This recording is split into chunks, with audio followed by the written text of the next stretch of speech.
Today we talk about a very serious question that must be answered after statements made by Alexandria Ocasio Cortez. Welcome to OK Miles.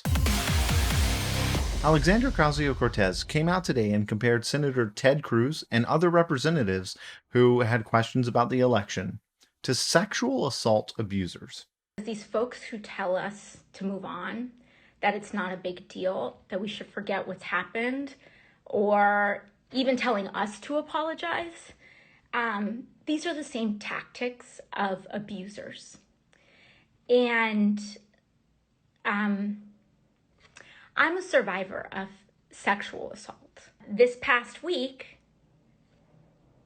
Ted Cruz and now Representatives Chip Roy and, oh, by the way, some of the other representatives who actually encouraged people to threaten members of Congress or tweeted out the location of the speaker are now telling me to apologize for saying and speaking truth to what happened.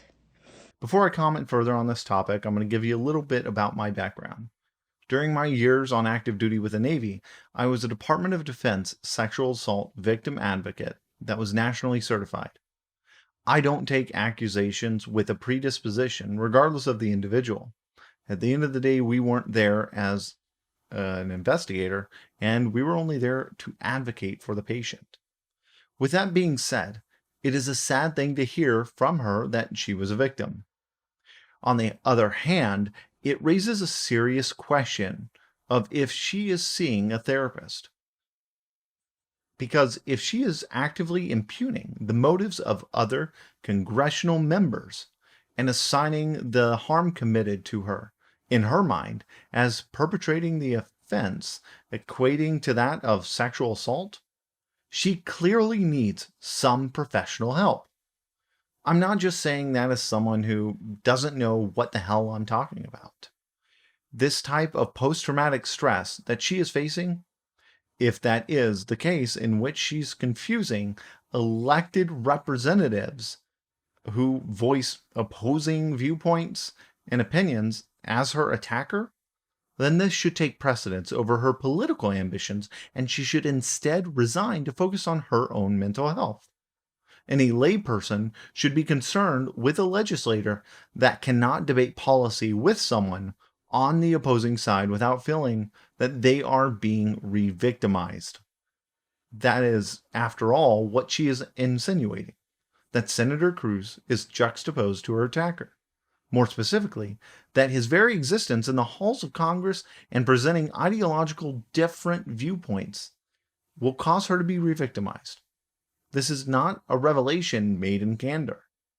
If we are supposed to believe all victims, then we should. Just to provide my 2 cents, it's not that we should believe all victims regardless of evidence. It is that we should believe victims unless countervailing evidence brings the accusation into question. I want to play this again really quick because there is something clearly in her voice that elicits emotion. I'm a survivor of sexual assault. And I haven't told many people that in my life.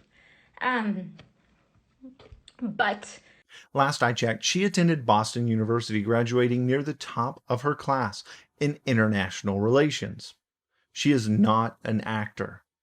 If I were the victim advocate responding to her call, knowing nothing about her, I would take her at her word and advocate for her. That is what I'm doing here. Because in spite of her being someone that I disagree with politically, I want her to get the help that she needs. And it is clear that her role in the United States House of Representatives creates an environment that is unfair to her or her constituents. I'm interested in your thoughts, so comment below and let me know what you think. If you enjoyed the show today, share this video and follow me on social media.